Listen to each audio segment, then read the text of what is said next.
In the city of Kurakawa, a river cut through the heart of everything. By day it looked ordinary, murky, water flowing slowly beneath rusted bridges. But at night, when fog rolled in from the mountains, the river felt different, older, restless. People in Kurakawa had a saying: if you hear a woman singing by the river after midnight, don't follow the sound. Most people treated it as a ghost story, except Kazuki Hayama, because he had heard the song. Kazuki was 32 and worked as a night shift taxi driver.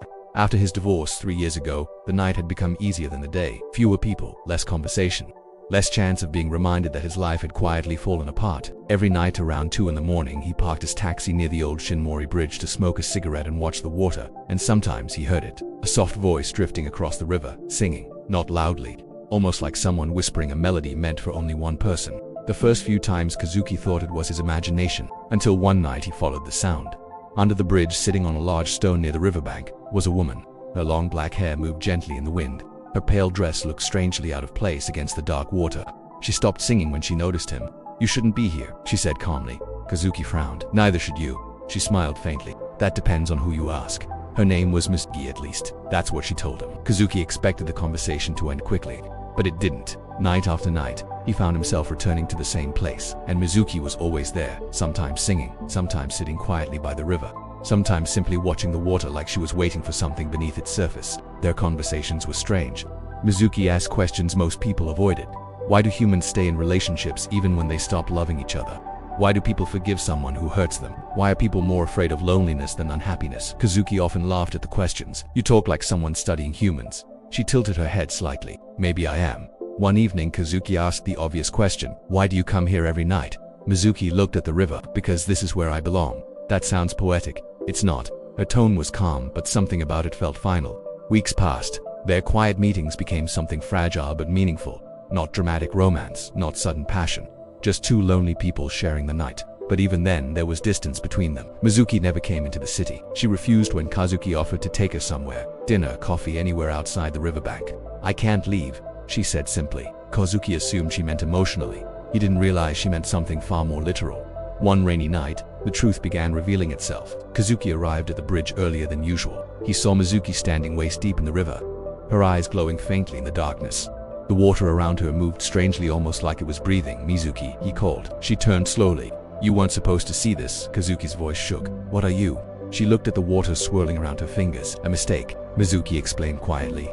Long before the city existed, the river had been home to creatures older than human stories. They were called many things: spirits, demons, sirens, creatures that lured humans to the water with their voices. "I was one of them," Mizuki said softly. Kazuki stared at her. I stopped. "Why?" She looked away. "Because one day, someone followed my song." A young man, curious, lonely, he stepped into the river and drowned. Her voice trembled slightly. "I saw his face as he sank, and I realized he trusted my voice. The river moved quietly around them, so I stopped singing." Kazuki understood something then. "You stayed here as punishment." Mizuki nodded. "I decided I wouldn't leave the river again." "Why?" "Because if I did, I might hurt someone else." But something had already changed, because Mizuki had begun singing again. Not to lure people, just quietly for Kazuki. Their relationship deepened despite the impossible situation. Kazuki knew she wasn't human. Mizuki knew their time together couldn't last. Still, they kept meeting, because sometimes loneliness makes impossible love feel worth the pain. One night, Kazuki asked something he had been thinking for weeks. "Come with me." Mizuki looked surprised. "Where?" "Anywhere. I can't leave the river." "Why not?" "Because creatures like me don't belong in your world." Kazuki stepped closer to the water. "I don't belong in it either." Her expression softened. "You're wrong." "No," he laughed quietly.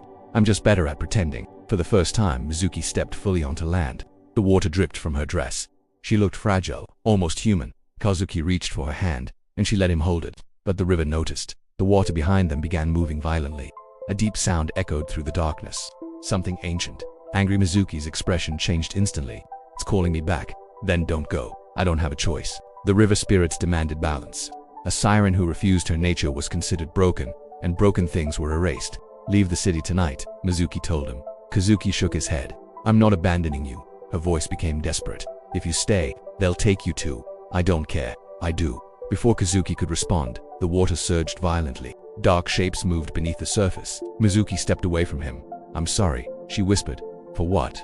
"For loving you." And then she walked back into the river. The water swallowed her completely. The singing stopped forever. Kazuki returned to the bridge every night for months, waiting, listening. But the river remained silent. Years later, people in Kurakawa still told stories about the dark river, about the siren who once sang there. But Kazuki knew the truth. The river didn't silence her. Love did. Because sometimes loving someone means choosing to disappear before your world destroys theirs.